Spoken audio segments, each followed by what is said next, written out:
ओम नमो भगवते वासुदेवाय। आज के प्रसंग में आचार्य चाणक्य ने बड़े ही तरीके से समझाया है कि दुनिया में पैदा होने वाले जो मनुष्य होते हैं उन्हें तीन तरह के ताप सताते हैं और तीन ही तरह के ऐसे कारण होते हैं जो सुख और दुख दोनों देने वाले होते हैं। सुनिए, बहुत ही पवित्र और बहुत ही शिक्षा और ज्ञानप्रद आज का प्रसंग है। संसार के समस्त विद्वानों में अपना अग्रणी नाम बनाने वाले आचार्य चाणक्य ने इस दुनिया में मनुष्य को भारी कष्ट देने वाले तीन संताप बताए हैं और सुख और दुख बराबर देने वाले तीन ही कारण बताए हैं। इन्हीं तीन कारणों से आदमी दुनिया में भारी सुख पाता है और इन्हीं तीन कारणों से दुनिया में इंसान भारी दुख पाता है। जो समझदार ज्ञानवान व्यक्ति इन तीन तापों का तथा तीन ही सुख दुख देने वाले कारणों का ख्याल करके जीते हैं, उन्हें तीन ताप व सुख दुख देने वाले तीन कारण कभी नहीं सताते।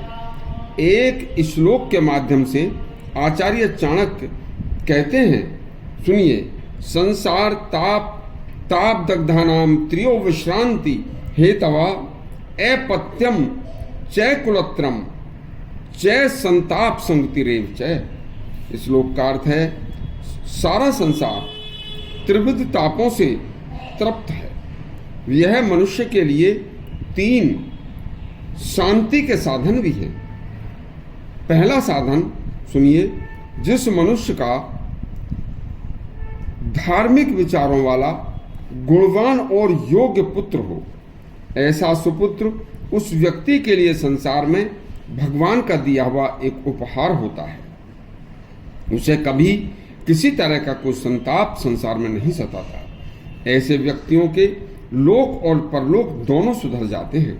ऐसा पुत्र इस जन्म में माता और पिता को सुख देकर मृत्यु के बाद श्राद्ध तर्पण पिंडदान आदि करके उनकी आत्मा को तृप्त कर देता है, जिससे वे अति सुख का अनुभव करते हैं और आशीर्वाद देते हैं। दूसरा सुनिए, जिस मनुष्य की सती साध्वी पतिव्रता स्त्री हो तो बाहर के संघर्षों से जूझता हुआ दिन भर का थका हारा व्यक्ति जब शाम को घर लौटता है, घर पर पवित्र निश्चल प्रेम से मुस्कुराता हुआ पत्नी का चेहरा प्यार से हवा करके जल पिलाकर उसके सामने जब बैठती है तो सारे गम भुला देती है।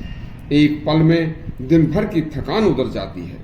और यदि उपरोक्त दोनों बातें उलट हों, बेटा आज्ञाकारी न हो, कुसंस्कारी हो, पत्नी साध्वी शुद्ध विचारों वाली न हो, पतिव्रता न हो, उल्टा हो, जवाब देने वाली हो, जोर जोर से बोलने वाली पत्नी हो, दुष्टा व दुराचारिणी हो, तो यह ताप तो मनुष्य को जीवित ही अंदर चलाता रहता है और उस अग्नि में जलता हुआ मनुष्य अपनी आयु को बहुत जल्दी कम कर लेता है और जल्दी मृत्यु को प्राप्त हो जाता है। इसलिए शास्त्र सदा संस्कारी पुत्र की और साध्वी विचार वाली संस्कारी पतिव्रता पत्नी से ही विवाह संस्कार करने की इजाजत देते हैं। तीसरा साधन सुनिए, मनुष्य की सज्जन साध्वी विचारों वाली संस्कारी पतिव्रता विवाह से संस्कार की इजाजत मिल गई।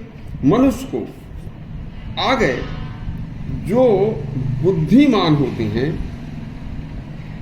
यदि उन मनुष्यों की संगति ऐसी जगह उठने बैठने जगह हो जाए कि जहां सज्जन पुरुष और बुद्धिमान ही पुरुष हो, तो ऐसे सज्जन लोगों की संगति करने मात्र से हर समस्या का समाधान आसानी से निकल जाता है। क्योंकि सज्जन लोग कभी सबका किसी का कल्याण नहीं चाहते, सभी का कल्याण चाहने वाले होते हैं। ऐसे सज्जन पुरुषों का साथ भी बड़े भाग्य से प्राप्त होता है। अतः सज्जनों का साथ सुख देने वाला होता है। उधर यदि इसका उलट किसी मनुष्य की बैठक कुसंगत करने वाले कुसंस्कारी अपवित्र विचार वाले लोगों के से और दुर्विचार वाले मदिरा पान करने वाले मांस भक्षण करने वाले व्यभिचारी लोगों से हो जाए, तो ऐसे व्यक्ति अपने पास बैठने वाले संगत करने वाले को कभी समस्या का समाधान नहीं बता सकते और उलट उसे उन समस्याओं में उलझा कर धीरे धीरे मरने पर मजबूर कर देंगे। इसलिए हमेशा कुसंगति के लोग स्वयं दुर्विचारों के होने के कारण संगत के साथी का कल्याण तो सोच ही नहीं सकते। तो किसी ने ठीक ही कहा है कि दुष्ट संग ना दे विधाता, उससे भला नरक का वासा।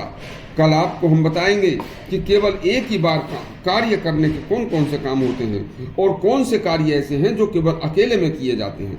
इसके लिए हमारा चैनल सब्सक्राइब करें और घंटी दबाएं। धन्यवाद।